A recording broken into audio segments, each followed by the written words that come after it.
Okay. Uh, Hello everyone. Good evening. Welcome to this session brought to you by Unacademy. Today we are going to continue with our Christmas and New Year special series, where we will be looking into some static questions from different sections in various subjects for UPSC Prelims 2021. Okay, this is a very small series. We will finish this by December 31st, and we will start with something else in New Year. All right. So, without any further ado, let's start this session. Let me just introduce to you about Unacademy. Unacademy is India's largest learning platform, and it offers you a wide variety of contents, starting with daily live classes where you can chat with your educator, engage in discussions, ask your doubts. Okay. Then daily tests and quizzes, live tests and quizzes where you can evaluate your own preparation. You can attempt regular mock tests. These will benefit you during your examination period. Then structured courses, which means the entire syllabus for that particular examination will be covered. Okay, so if you are preparing for UPSC, the entire UPSC exam syllabus will be covered in the structured courses. We have started one very recently. I will talk to you about it. Okay, then unlimited access to all Unacademy materials which are based on your subscription. Okay, to get all these things, first thing to do is download Unacademy Learning app. Download this app from Google Play or App Store and create an account, get a subscription. Okay, so I am Madhav Sankar R Warrier. You can follow me in my Telegram channel where I will be posting the class notes, PDFs, and other articles, etc. Session links will also be posted in this channel. So you can follow me at t.me/msrw1. Also follow me at my Unacademy channel, unacademy.com/@msrw, so that whenever I schedule a class, you will get notified. Okay, I take YouTube classes as well as Unacademy platform classes. So if you want to attempt that one, please make sure to follow this particular channel. Alright, moving on. Unacademy brings you top educators from all over the country. Most of these faces are very familiar for you, so no further introductions are necessary. So do use their expertise to benefit your preparations for the UPSC exam. Alright, so basically the UPSC CSE package that Unacademy brings you looks like this. Everything is there. Almost all the subjects are available at Unacademy. Also, practice and strategy sessions specifically designed for your prelims. Similarly, answer writing courses which are designed for your mains exam are all given by Unacademy. So grab a subscription and start studying. Okay, so there are two kinds of subscriptions. One is Plus, other one is Iconic. The Plus subscription is everything that I have so far mentioned. Okay, all the basic materials are there in this subscription. And here a typical 1 year subscription will cost you 49,500. If you use the code MSRW1, you can actually avail 10% discount and can pay 44,550 only. 1 year subscription 44,550. Okay, very attractive prices. 2 year subscription, again 72,000 is the original cost, but you can use 10% discount and avail it for 64,800. Alright, any subscription that is greater than or equal to 6 months in time, you can actually pay the fees using no-cost EMI facility.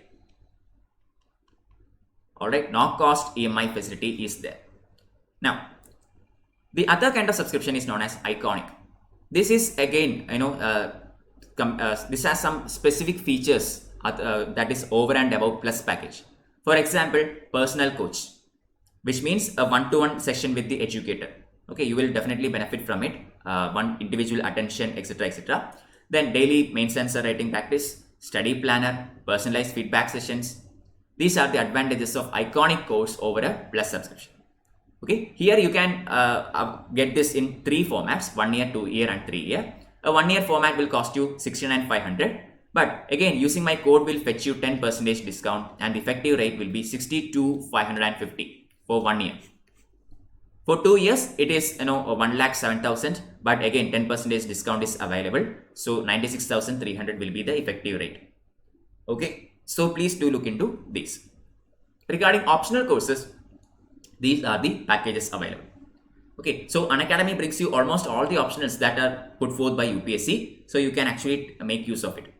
Okay, so starting from 1 month, we have different varieties up till 3 years. A 1 year format here costs 27,500.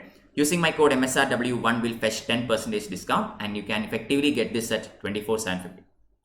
Alright, so these are regarding the various courses offered by Unacademy. Regarding the Unacademy Combat, I think you already know about this, but you can continue to participate in our combat events that will happen the next year also. So start preparing, and 45 minutes, 60 questions, just as the same ones we have had in December. Okay, it is a fortnightly event, so wait for the next one. Regarding the UPSC CSE exam next year, the prelims is scheduled to be on 27th June. So barely we have 6 months left, which means this is the perfect time to boost your preparations. So we have started a batch on 21st December, a bilingual batch, which will cover the entire syllabus. Top educators like Manal sir, Siddharth sir, etc. are teaching. You will get PDFs of study materials. Okay, so make the most out of it. There are classes for 2022 batch and 2023 batch as well.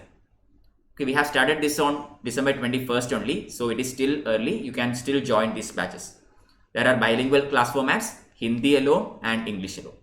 Grab one according to your own comforts and join the class. Okay, you can use the code MSRW1 to fetch 10% discount. Okay, MSRW1. Okay, so yeah, one more thing regarding Iconic subscription, we are going to have a price hike very soon. So make sure that you grab a subscription before the prices are hiked. Alright, so don't forget, make sure you use this opportunity to get an Iconic subscription. Here also you can use the code MSRW1 in order to fetch 10% discount. Okay, so there are plenty of free contents in Unacademy also. Lots of free contents without any kind of payment. But to unlock them, you need the code. And the same code is applicable there as well. Okay, MSRW1. You can use this code to unlock all the free videos and contents in Unacademy. So now we are going to start this session. So basically this session, as you already know, is designed in 5 parts. So today it is a 1 hour session. Okay, I'm not going to take a 1.5 hour session today. It is confined to 1 hour. So 5 sessions: history, polity, geography, environment and economics. 5 questions each from each of these topics, starting with history. Alright, so I hope you are ready. So first question is on the board now. Yeah, before moving on, let me just tell you, today is actually a pre-recorded class. So I won't be live here. If you have any queries regarding today's session, just ask me the next class. That is on Monday. Okay, today is Friday. Ask me on Monday and I will get back to you and I will solve all your queries. Okay, so the first question is coming on the board. Number 1. Consider the following statements. Megalithic burials can be usually found in North India. 2. Iron Age in prehistoric India is contemporary to megalithic burials. 3. Chalcolithic communities founded the first villages in India and cultivated far more cereals than is known in case of Neolithic community. Select the correct statements using the codes given below. Alright, I will give you some 10 to 15 seconds to answer each of these questions. Take your time. This is a 1 hour session. We will end by 5 p.m. Okay. Yeah, one more thing. I have put my Telegram channel here. You can, follow this channel in order to get full class notes, PDFs, etc. etc. Also, please follow my Unacademy channel. Here also I am taking classes. Unacademy.com/@MSRW. Okay. Tonight at 8 p.m. I have a session here. Okay, at Unacademy platform. Alright, so first question. Anyone? Any idea? I think that is time enough. So answer is option B, 2 and 3. Okay, so Iron Age in prehistoric India is contemporary to megalithic burials. This is correct. Okay, you have to have an understanding about the timeline, when what happened. Alright, so Iron Age in prehistoric India is a contemporary to megalithic burials. So that is correct. Second one, Chalcolithic communities founded the first villages in India and cultivated far more cereals than known in the case of Neolithic community. This is, we cannot solve this by logic. We might think otherwise, but this is actually a fact. Okay, Chalcolithic communities founded the first villages in India and they cultivated far more cereals than in case of Neolithic community. So answer is 2 and 3. One is wrong. Why? Megalithic burials can be usually found in northern India. No, it is found in southern India. Okay, in southern parts of India, we can see megalithic burials. And in these burials, we can see, ornaments, pots and various cooking utensils. Okay, so historians or archaeologists actually use these burials in order to study the kind of social structure that existed in southern India in ancient times. Okay, so here correct answer is option B. Second one, consider the following statements. 1. The Harappans were known for making efficient weapons. 2. They were the first bronze users of the subcontinent and started to use metal coin. Select the incorrect statements. Okay, you are asked to be very careful here. You are asked to choose the incorrect code. Okay, let's see how many get this. I will wait for 10 to 15 seconds and then move on to explain the answer. Okay.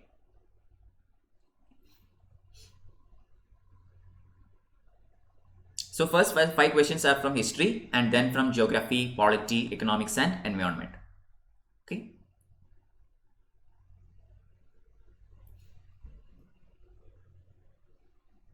Any idea? Okay, yeah, time is up. Correct answer, both. You got it right. It is C, both 1 and 2. So the Harappans were known for making efficient weapons. No, we do not have any evidences of war or anything during the Harappan civilization. Okay, I mean, we come across certain theories regarding Aryan invasion, etc. towards the end of Harappa. But predominantly in the Harappan civilization, we do not come across any, actual wars or battles. So the need for weapons itself is questionable. Okay, so efficient weapons, no. Making of efficient weapons, no. Some tools are there. Okay, tools are definitely there, but weapons, no. Second one, they were the first bronze users of the subcontinent and started to use metal coin. Again, Harappa and metal coin. How can that be correct anyway? We already know that in Harappa we use the barter system. Okay, the coins do not come across at Harappa at this point of time. Clear? So that is also incorrect.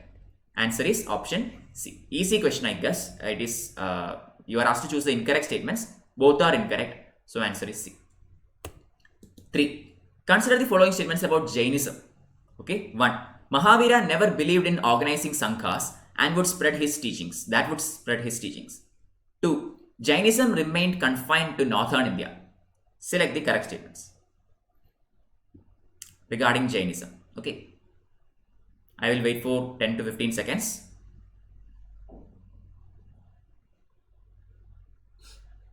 Jainism, Buddhism, etc. are all very important.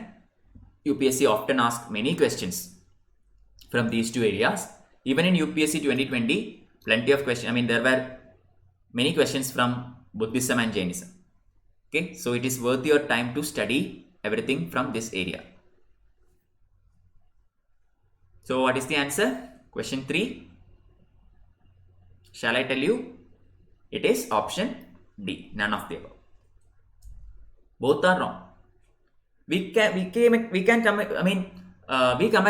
across a lot of chaityas, viharas, stupas, etc. of both Buddhism and Jainism. Okay, so if Mahavira never believed in the organization of sanghas, then why would you need all these things? Viharas are all resting place or residence areas of sanghas, right? So first question is very much logical. You can easily tackle this. This is wrong. Mahavira did believe in organized sanghas which would help to spread his teachings. True. Second one, Jainism remained confined to northern India. No. We come across plenty of examples in South India which has to do with Jainism. Best example, Ellora caves. In Ellora caves, we see 3 religions, Hinduism, Jainism and Buddhism. Okay, so, similarly Sittanavasal caves. All are examples of Jainist structures. So answer is option D, none of the above. 4. Consider the following statements about Mahayana Buddhism. Okay, Mahayana Buddhism. 1. Language of Mahayana was predominantly Sanskrit. 2. Image worship of Buddha was practiced. 3. Bodhisattvas remained in the world to teach and help other people to attain salvation. Select the correct statements. Okay, regarding Buddhism, be very careful. The question is about Mahayana form. Okay, not in general about Buddhism. Focusing on Mahayana Buddhism, answer, choose the correct statements.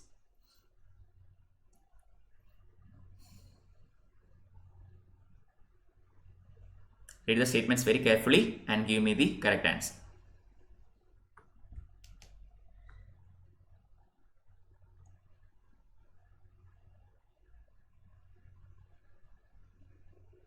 Okay, I think that is time enough for you to answer this one. It is all the above. All are correct. So language of Mahayana was predominantly Sanskrit. This is true, okay. You might think this is Pali. Pali was the traditional language for Buddhism, but Hinayana sect kept on with Pali, but Mahayana sect started using Sanskrit and started using it predominantly. So first statement is correct. Second one, image worship of Buddha was practiced, also correct. Even Buddha was against the idea of idolatry. But Mahayana Buddhism actually took a lot from Brahmanical order and started practicing these things. For example, using of idols. Similarly, using of the language Sanskrit, etc. etc. So statement 2 is also correct. 3. Bodhisattvas remained in the world to teach and help other people to attain salvation. Yes. Bodhisattvas are those people who are qualified to achieve salvation, but instead they chose to stay back on earth to help other people attain the same. Okay, so all these statements are correct. Answer is option D. 5. Consider the following statement. This is the last question from history. Okay. Battle of Hadafes was fought between Alexander and Porus. 2. Alexander never crossed Indus River during his expedition. Select the correct statements. Okay. This is a very famous story, so I think you know the answer already. 5th question. Anyway, I will wait for some 5 to 10 seconds and then explain this. Battle of Hadafes and River Indus.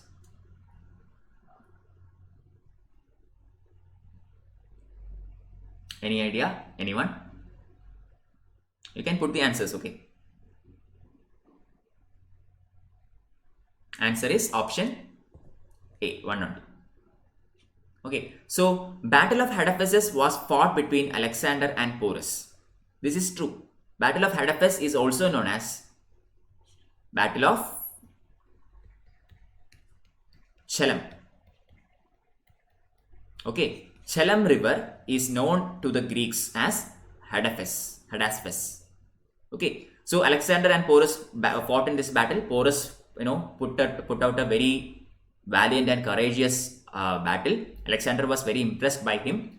Although Porus lost, Alexander gave back this territory to Porus upon seeing his courage and valor. Second statement is wrong. Alexander did actually cross River Indus. Okay, I mean, we have evidence that he came into Amphi Kingdom. Also, he reached up to the river Beas. It is in the banks of river Beas that Alexander's soldiers refused to move forward, and because of that, Alexander had to return back to his kingdom. Okay, it is the river Beas. So Alexander did cross river Indus. So answer is option A. So we have come to the end of history. 5 questions done. Now the next 5 questions are from geography. I hope you are ready. So first question is coming up. Consider the following statements about Himalayan rivers. 1. They are perennial in nature, receiving water from both glaciers and rain. 2. All the rivers are examples for consequent drainage pattern. 3. They are still in youthful stage when compared to peninsular rivers. Select the correct answer. Question 6. First question from geography about Himalayan rivers. Choose the correct answer. Although the live chat may not be available for you, you can put the question number and the answer in ordinary chat. Okay, in the comments section. Any idea? Anyone?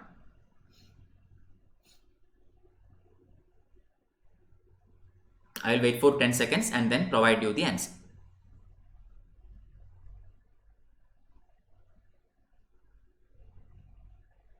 Okay, I think that would be enough. Answer is option 1 and 3. Okay, statement 1 and 3 are correct. Option C. So they are perennial in nature, receiving water from both glaciers and rain. Yeah, during monsoon season, when rain is there, these rivers are fed by rain. But during summer season, when there are no rains, the glaciers will melt and provide water. So these are perennial in nature, which means what? It will have water throughout the year. That is what is meant by perennial. So first statement correct. Third is also correct. They are still in youthful stage when compared to peninsular rivers. Yeah, they are originating in mountains and then they soon go into the sea. So comparatively, compared to the peninsular rivers, these Himalayan rivers are in very much youthful stage. Second one, all the rivers are examples of consequent drainage pattern. So what is this consequent drainage pattern? There are two kinds of patterns in general, consequent and antecedent. Okay, so in the consequent pattern, the rivers flow based on the slope itself. Okay, based on the slope, the rivers will also go along with that. In antecedent rivers, what happens is the rivers will cut a gorge into the topography and will make a way of its own. Okay, for example, the U-shaped valleys, V-shaped valleys, all these are formed when the river cuts across a particular geographical feature. Okay, that such rivers are known as antecedent rivers. So here, this is actually wrong. Himalayan rivers are antecedent rivers because they cut across various mountains and territories, and they form gorges, they form U-shaped valleys, V-shaped valleys. There is a lot of vertical undercutting. Okay, so answer is option C. 7. Consider the following statements. 1. Lakshadweep group of islands is divided by 10-degree channel. 2. Indian mainland and Sri Lanka are separated by Park Straits. Choose the correct answer. So whenever you study geography, make sure you are having a atlas with you. Okay, buy a good atlas, probably Orient Black Swan or something like that. Oxford is also fine. Buy one and keep it with you when you study geography. So 7th question, answers? Yeah, very good. I think all of you got this right. It is option B, 2 only. So Lakshadweep group of islands is divided by 10-degree channel. No, 10-degree channel deals with which group of islands? Andaman and Nicobar. Okay, Andaman is differentiated from Nicobar island group with the 10-degree channel. Lakshadweep group of islands are separated in the 11th degree channel. Okay, not 10 degree. Clear? Other one, Indian mainland and Sri Lanka are separated by Park Straits. This is very easy question. Statement. I think all of you know about this. Park Straits differentiates India between Sri Lanka, a very narrow stretch of sea, and hence it is known as a strait. Alright, answer is option B. 8. Consider the following statements. The rabi cropping season is from July to October during the southwest monsoon. 2. The rabi crops include wheat, barley, oats, chicken pea gram, linseed, mustard, etc. Select the correct answer. Alright. There are 2 cropping seasons in India. There are 3, but majorly 2. Rabi and Kharif. Okay, one more is there, but major seasons are Rabi and Kharif. So, in these 2 seasons, what are the kind of crops grown? When are these seasons? The months, okay, approximate months. All should be very clear for you. So, I'll give you 5 to 10 seconds. Let me just see if the recording is still happening. Okay, 1 second. Alright, fine. We are good.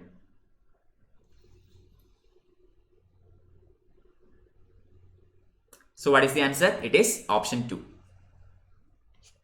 Alright, so the rabi cropping season is from July to October. No, rabi crops are when? It happens immediately after southwest monsoon. So in the month of November. Not July to October. So once the southwest monsoon is done, there will be adequate water table and water percolates into the soil, and there will be plenty of water available for rabi crop cultivation. Clear? And the harvesting of this is done later in March and April next year. Okay, harvesting. Clear? So first statement is wrong. Second is true. Rabi crops include wheat, barley, oats, chicken pea gram, linseed, etc. etc. Rice come in Kharif crops. Don't forget, most of the predominantly rice come in Kharif crops. So answer is option B. 9th question. Consider the following statements. 1. Somorari is a freshwater lake located in Ladakh region. 2. Dal Lake is located in Srinagar. 3. Atapaka Bird Sanctuary is located in Kolleru Lake. Select the correct answer. 9th question. These are very important wetlands of India. Very much to do with Ramsar sites. Okay, I hope you know about all these things.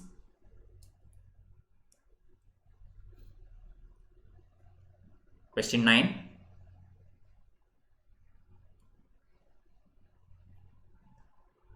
Any guesses? I will tell you the answer, okay? Correct answer is option B, 2 and 3. Somorari is a freshwater lake located in Ladakh. This is wrong. Somorari is indeed located in Ladakh. That is correct. But it is not a freshwater lake. It is a brackish water lake. Alright, it is not freshwater, it is brackish water. That is why first statement is wrong. Second is correct. Dal Lake, very famous lake in Srinagar, correct. Attapaka Bird Sanctuary in Kolleru Lake, also correct. So 2 and 3 is true, 1 is wrong. Answer is option B. Last question from geography. Consider the following pairs: Kudamkulam, Tamil Nadu; Jaitapur, Gujarat; Narora, Uttar Pradesh. Select the correctly matched pairs using the codes given below. Okay, so first column deals with the nuclear power plant. Second is the states. So you have to tell me which plant is matched correctly with its corresponding state. Kudangulam, Tamil Nadu; Jaitapur, Gujarat; Narora, Uttar Pradesh.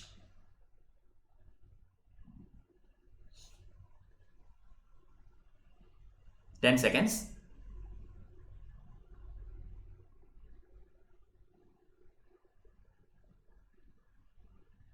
Okay, time is up. Answer is option D, 1 and 3. So Kudangulam is in Tamil Nadu. Okay, we know this. Very famous nuclear power plant in South India. Kudangulam, Tamil Nadu. Narora, Uttar Pradesh, also correct. Jaitapur, where is Jaitapur nuclear power plant situated? It is not in Gujarat. It is in the state of Maharashtra. Jaitapur is in Maharashtra. Okay, that is why second match is incorrect. It is not in Gujarat, it is in Maharashtra. So 10 questions completed. So geography also done. Now we are moving on to polity. The next 5 questions will be from polity. I hope you are ready. Here goes the first question. Which of the following provisions need the consent of states for amendment in the constitution? 1. Representation of states in parliament. 2. Supreme Court and High Courts. 3. Elections to parliament and state legislatures. Select the correct statements.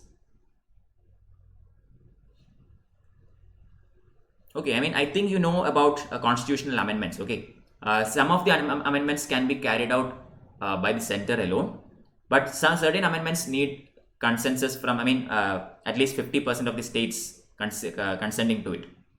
Okay, so which among the following constitutional amendments do need the consent from states? 11th question. Yeah, correct answer option 1 and 2. So representation of states in the parliament. Yeah, obviously you need the consent of the states in order to change this part. Okay, logical. Supreme Court and High Court, also correct. Okay, center alone cannot take any decision regarding this. Third one, elections to parliament and legislatures, no. Okay, as far as elections to parliament and state legislatures are concerned, the center can do the constitutional amendment all by itself. Okay, Lok Sabha, Rajya Sabha and presidential assent is enough as far as elections to parliament and state legislatures are concerned. Okay, so states are not to be, it is not required. Answer option A. 12. Consider the following statements. 1. Constituent power of parliament under Article 368 does not enable it to alter the basic structure. 2. Power of the parliament to amend the constitution under Article 368 also includes the power to amend fundamental rights. Choose the correct answer. Okay, here if you have been in my quiz earlier, okay, in the last week I had I was doing the, monthly current affairs. So in one of those, I explained about certain important Supreme Court judgments such as Keshavananda Bharati, Shankari Prasad, Goleknath case. Okay, so these two statements has something to do with that also. Not exactly, but to some extent. Okay, so 12th question, I am going to show the answer now. It is option C, both are true. Constituent power of parliament under 368 does not enable it to alter basic structure. Basic structure theory was put forth by Supreme Court in the Keshavananda Bharati case in 1970. So statement 1 is correct. Even with Article 368, Parliament cannot alter basic structure. Second also correct. Power of the Parliament to amend Constitution under 368 also includes the power to amend fundamental rights. This is what Supreme Court said in Keshavananda Bharati. Parliament can amend fundamental rights, okay, but it cannot affect basic structure. It cannot alter basic structure. Okay, so answer is option C. Both the given statements are true. 13. Consider the following statements. 1. In case of conflict between the central law and the state law on a subject enumerated in the concurrent list, state law prevails over the central law. 2. The Parliament can make laws on any matter in the state list for implementing the international treaties, agreements or conventions. Choose the correct answer. 13th question. Again, let me remind you, my class notes, PDFs, etc. will be uploaded in my Telegram channel. Okay, t.me/msrw1. So please follow this channel to get the notes. Also, please use my code MSRW1 in order to get 10% discount on Unacademy subscriptions and also to unlock free contents in Unacademy. Okay. 13th question. Any idea? Answer is option B, 2 only. So in case of conflict between central law and state law on a subject enumerated in the concurrent list, state law prevails over central law. No. Central law will prevail over state law. I mean, that is very much obvious. Okay. So India has a strong center. Okay. So central law will always prevail over the state law in case of conflict as far as concurrent list is concerned. 2 is correct. Parliament can make laws on any matter even in the state list for implementing international treaties, agreements or conventions. Okay, so statement number 2 is true. Answer is option B. Oh, really sorry, I already showed you the answer. But anyway, let's discuss this question. Okay, I won't give you time to answer it because the answer is already out. But let's go through this. Consider the following statements. 1. A state cannot raise any loans without the consent of the center if there is still outstanding any part of a loan made to the state by the center. 2. The central government cannot make loans to any state or give guarantees in respect of loans raised by any state. Select the correct statements. So you already saw the answer, so I'm moving on. It is 1 only. This is correct, this is wrong. So if a state has an outstanding loan with the center, then a state cannot raise any loan without the consent of center. That is true. Okay, if state has something to a loan to be given back to center, some amount is outstanding still to be paid to the center, then state cannot raise a new loan without the consent of center. That is true. Second statement is wrong. The center government cannot make loans to any state or give guarantees in respect to loans raised by any state. This is wrong. We all know that. Central government always gives plenty of loans to many states. Grants are there, loans are there. Okay, so statement 2 is very much obvious. It is wrong. Answer is option A. 15. Which of the following is or are recommendations of Sarkaria Commission? 1. Article 356 should be used very sparingly in extreme cases as a last resort when all available alternatives fail. 2. When the President withholds his assent to the state bills, the reason should be communicated to the state government. Select the correct answer. Sarkaria Commission, one of the landmark commissions in the history of India in central state relations. So tell me which of these statements is or are correct.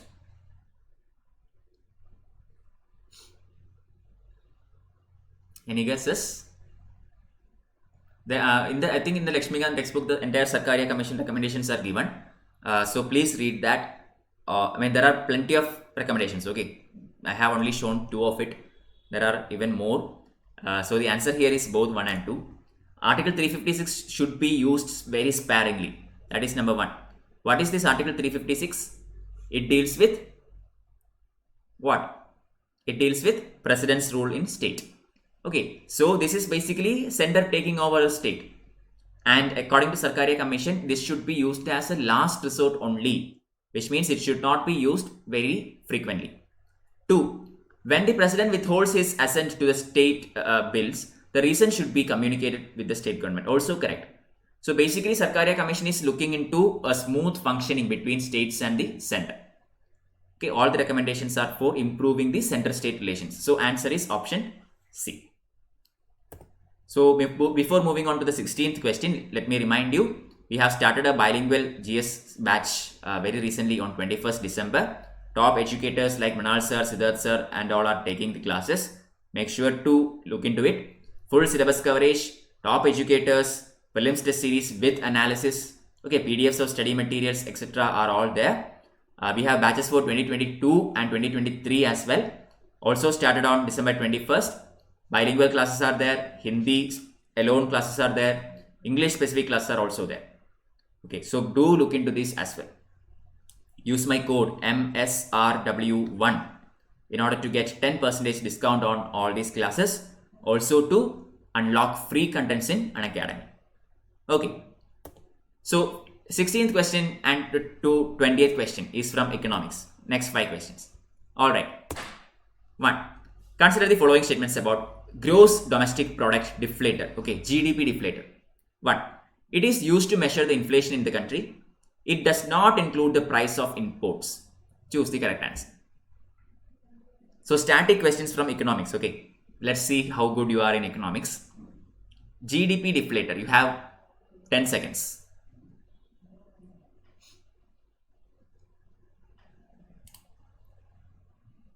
Any idea?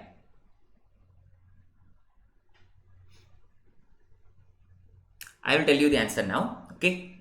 GDP deflator, correct answer option C. Both are true. It is used to measure the inflation in a country. True. What is inflation? I think you know. Okay. So basically what is GDP deflator? GDP deflator means nominal GDP by real GDP into 100. This is basically the GDP deflator. So it is used to measure the inflation in the country. That is true. Second one, it does not include price of imports. Also correct. It do include other things such as price of exports, etc. are included. But while calculating GDP deflator, import prices are excluded. Clear? So please do read it. It is in your Shankar Ganesh textbook as well as in your Ramesh Singh textbook. Okay, please do look into that. Answer option C. Both are true. 17. Which of the following curve depicts the relationship between distribution of income and inequality in an economy? Select the correct answer. Okay, which of the following curve depicts the relationship between distribution of income and inequality in an economy? Option A, Phillips curve. Option B, Laffer curve. Option C, Lorentz curve. Option D, Kuznets curve.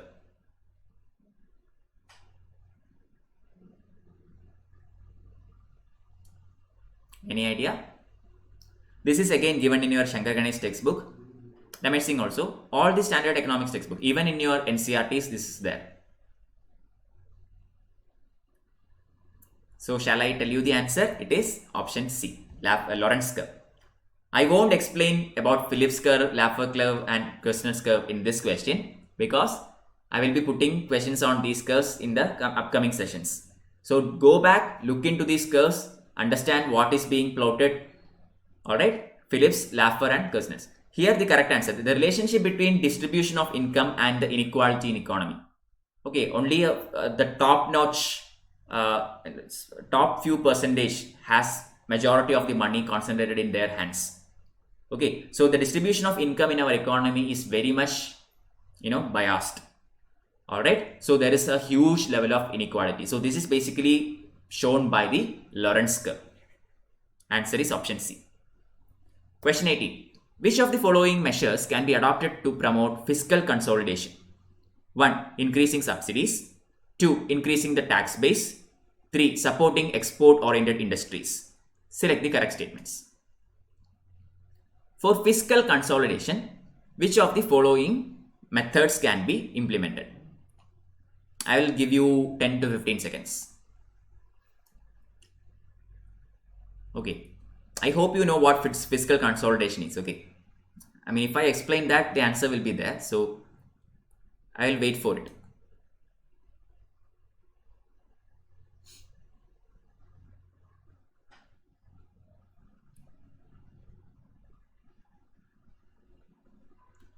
Yeah, I think many of you got this right. Answer is option B, 2 and 3. So increasing, what is fiscal consolidation? Fiscal consolidation means basically we are trying to reduce the deficit and debt. Okay, reduce our deficit and debt. So increasing subsidies. If the government increase the subsidies, what will happen? It is even more expenditure from government's side, which means government has to find more and more money. So the deficit will keep on increasing. So if it is not fiscal consolidation, so this is out. 2, increasing the tax base. Yeah, if the government increase the tax base, the revenue will also increase, which means the deficit will go down. Government will earn more and more money, which means the deficit will reduce. So 2 is there. Supporting export-oriented industries. If exports are promoted, what will happen? More and more foreign exchange reserves will start coming up. Okay, so India will benefit. Indian foreign exchange will start increasing. So here also government is benefiting. So 2 and 3 correct, 1 is wrong. Okay, so the steps for fiscal consolidation includes increasing the tax base and supporting export-oriented industries. Fine. Question 19. Consider the following statements about Reserve Bank of India, RBI. 1. It introduces and upgrades safe and efficient modes of payment systems in the country to meet the requirement of public. 2. It manages foreign exchange reserve. Select the correct statements. Regarding Reserve Bank of India, select the correct statements. Very simple question, very direct question. I'll give you 10 seconds. I think that is more than enough for this one.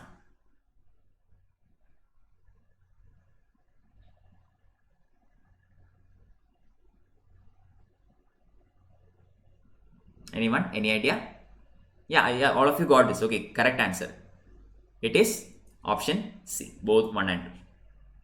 So it introduces and upgrades safe and efficient modes of payment systems in the country to meet requirements of the public. Correct. Reserve Bank of India is the apex body as far as finance and monetary functions are concerned. First one is true. Second one, it manages foreign exchange reserve. Yes, foreign exchange is also maintained. Reserves are also maintained by Reserve Bank of India. Managed by Reserve Bank of India.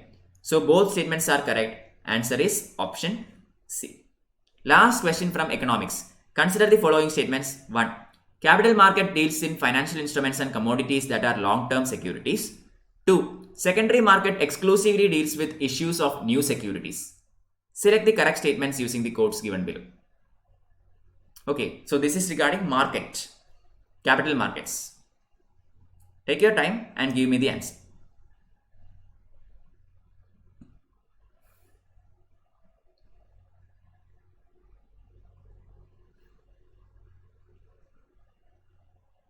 Twentieth question.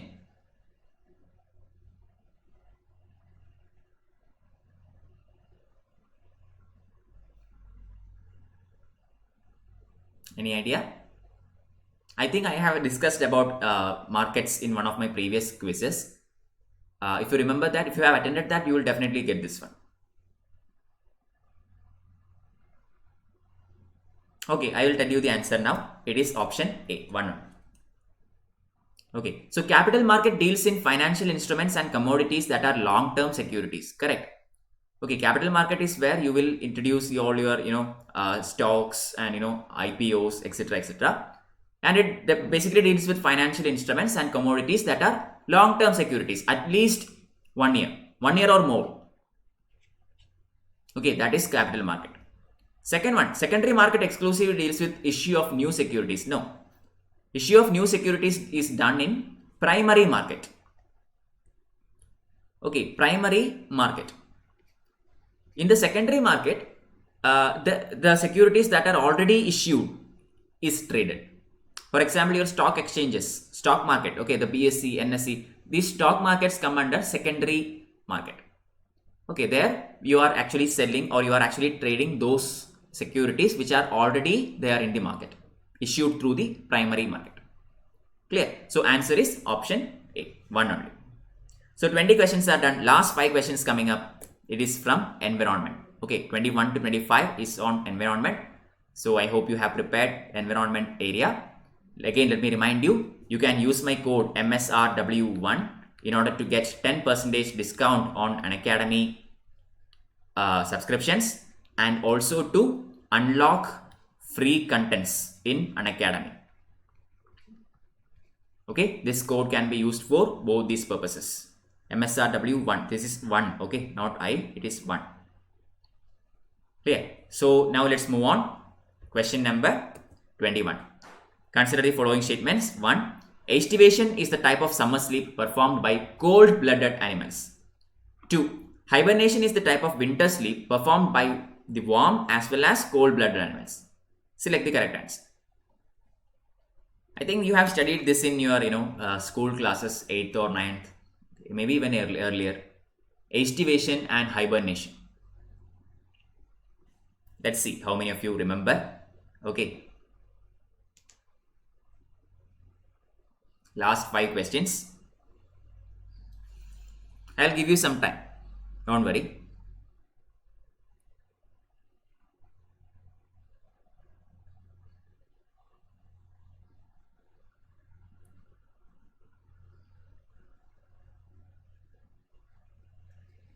Okay. So let's see the answer. It is C. Both are true. So in estivation, it is also known as summer sleep and is performed by cold-blooded animals. Very important, don't forget, it is not by warm-blooded, it is by cold-blooded animals. Basically, estivation is otherwise known as summer sleep. It's a type of summer sleep. Second one, hibernation. Hibernation is, very common. Bears, etc. go for hibernation. It is done during the winter season and conserve body temperature and all. So it is also known as winter sleep and is performed by both warm-blooded as well as cold-blooded animals. Okay, here hibernation is for both warm-blooded and cold-blooded animals. Estivation is only for cold-blooded animals. Answer is option C. 22. How do body acclimatize itself to the altitude sickness in higher altitude during mountain climbing? 1. Decreasing red blood cells production. 2. Increasing the binding capacity of hemoglobin. 3. Increasing breathing rate. Select the correct statements using the codes given below. Okay. How do our body acclimatize itself to the altitude sickness in higher altitude during mountain climbing? I will give you some 15 to 20 seconds. This is a difficult question. It is very much logical, but take your time. I will wait for 20 seconds and then I will explain the answer.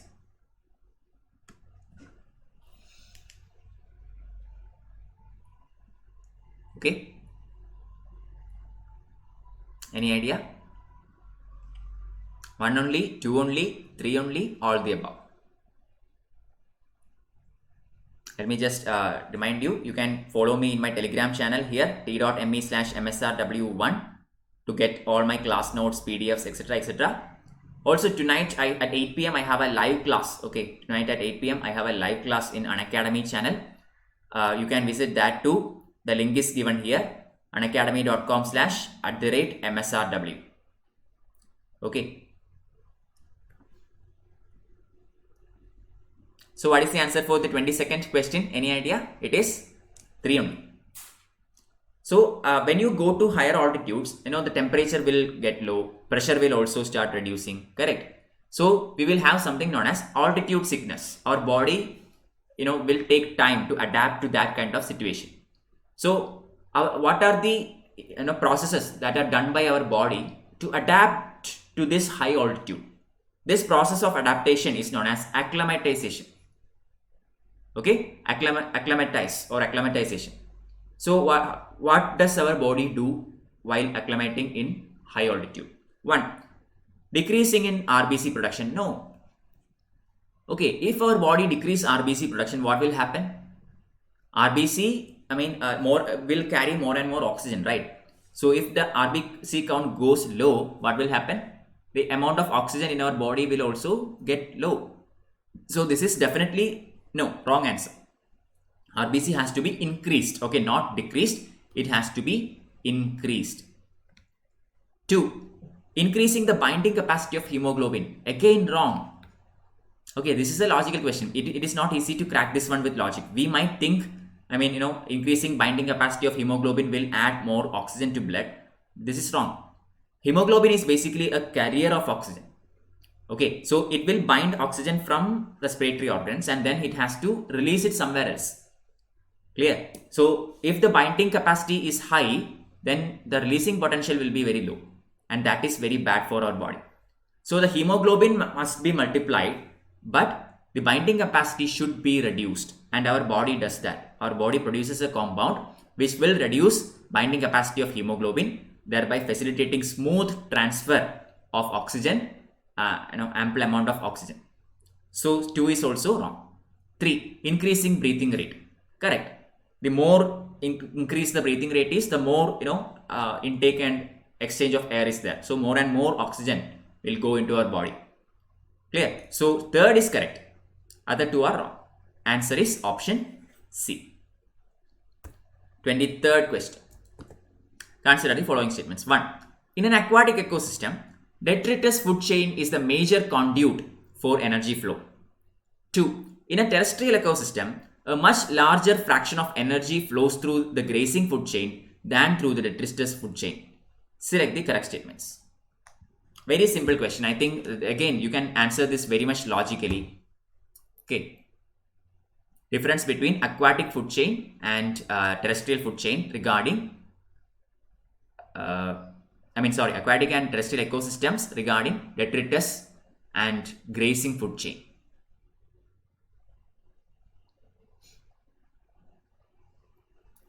Third question.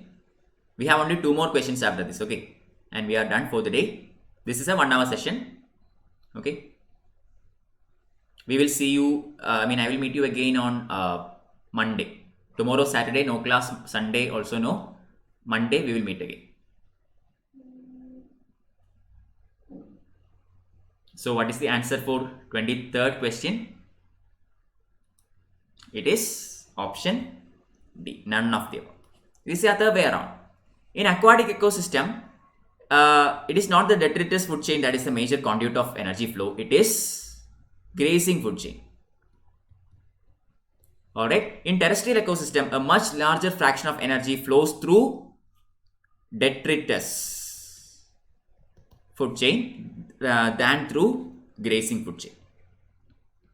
I think that you know this already. You have studied this in your environment classes, in smaller classes and all. So basically, what is this detritus? Detritus will feed on the dead and decaying. Okay, so in an aquatic ecosystem, this is not practical. It is there, but still not in that levels. Okay, in an aquatic ecosystem, it is easy to prey on grazing using the grazing method of food chain. So the major conduit of energy flow in aquatic ecosystem is grazing rather than detritus. But in land, it is not the case.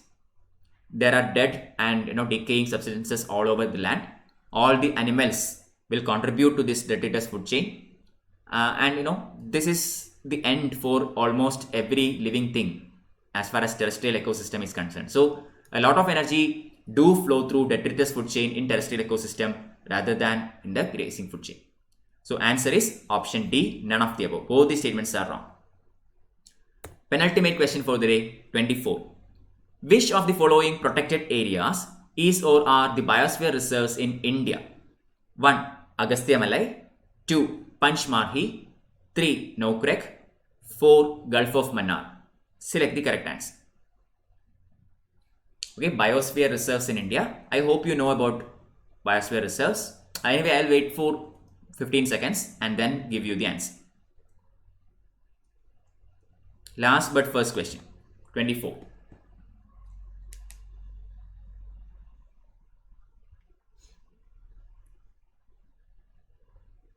Agastya Malai, Panchmarhi, Nokrek, Gulf of Mannar.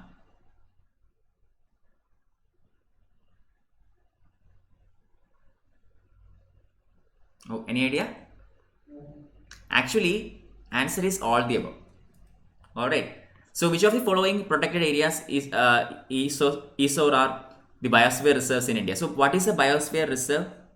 Biosphere reserve is actually an after effect of Man and Biosphere Program, MAB. Okay, UNESCO's Man and Biosphere program has, came up with the idea of biosphere reserves. All right, so all these are actually biosphere reserves in India. Please do study the list, take a printout or something. I think it is available online. Just copy paste it or something and study the list. Okay, so Agastya Malai, where is this located? That is also important. This is located in the state of Kerala. Panchmarhi, where is this? Again, this is in the state of Madhya Pradesh. You have to study the location, okay? Madhya Pradesh. Nokrek. Nokrek is located in the Garo Hills. Where is Garo Hills? Meghalaya. Yeah, very good. Meghalaya. You people know. Gulf of Mannar? Obviously, Tamil Nadu.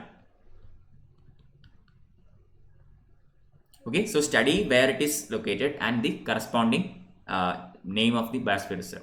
Okay, not just biosphere reserves, study sanctuaries, also national parks, Ramsar sites. All these are important for UPSC. Make sure to study about them. Every year UPSC will ask a question from this. This year it was regarding, I think, Sri Salem Tiger Reserve or something. Alright, so make sure to look into that. Now the last question coming up, 25th question. Consider the following statements. One of the criteria to qualify as biodiversity hotspot is it must contain at least 15,000 species of endemic vascular plants. 2. Western Ghats falls under a biological hotspot. 3. Norman Mayers introduced concept of biodiversity hotspot. Select the correct answer. Final question for the day, 25th question on environment. Choose the correct answer. I will give you 15 seconds. Take your time and answer the question.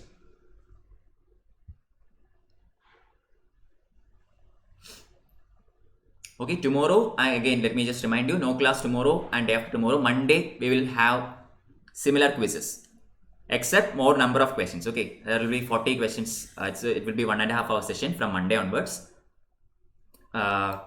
Tonight, there is a live session. Okay, Friday, tonight, there is a live session. Do join that. You can ask any doubts from this session there also. I will definitely clear it. Okay, 8 p.m. at Unacademy app. The link is given here. You can subscribe to this. That class is also free. Okay. So what is the answer here? It is option B, 2 only. So 1 is wrong. Why? One of the criteria to qualify as a biodiversity hotspot is that it must contain at least, here is 10 extra. Okay, only 1,500 is necessary. 1,500 species of endemic vascular plants is one of the criteria for qualifying as biodiversity hotspot. There are other criteria also. Please do look into it. This is strictly theory. It is given in your Shankar textbook or any environment material that you follow. You can also follow environment classes at Unacademy and you can get all this information. Second one, Western Ghats fall under a biodiversity hotspot. Correct. There are 3 biodiversity hotspots mainly in India. One is Western Ghats. Second one is Himalayas. And third one, any idea? Indo-Burma. Okay, that East Indian area, East India region, Northeast region. Clear? So these are the 3 biodiversity hotspots in India. Third one also correct. Norman Mayers introduced the concept of biodiversity hotspot. So this is a very factual question, theoretical question. Answer 2 and 3. Okay, so we have come to the end of this session. Thank you for joining. Remember, there are plenty of free contents in Unacademy. You can unlock all of them using the code MSRW1. Okay, do look into it. Share this with your friends also. Okay, use my code MSRW1 to get 10% discount in Unacademy subscriptions. Our iconic price is about to be increased very soon. So if you are planning to get an iconic subscription, please do get it ASAP. Okay, please follow my Telegram channel for getting class notes, PDFs, session links, etc. etc. I will be posting everything here. Also, please like, share and subscribe this video. Okay, make sure you share this with your friends. That is how we can bring in more active participation. Okay, so anyway, thank you for joining. We will meet again at 8 p.m. tonight in the Unacademy channel. Until then, bye bye. See you.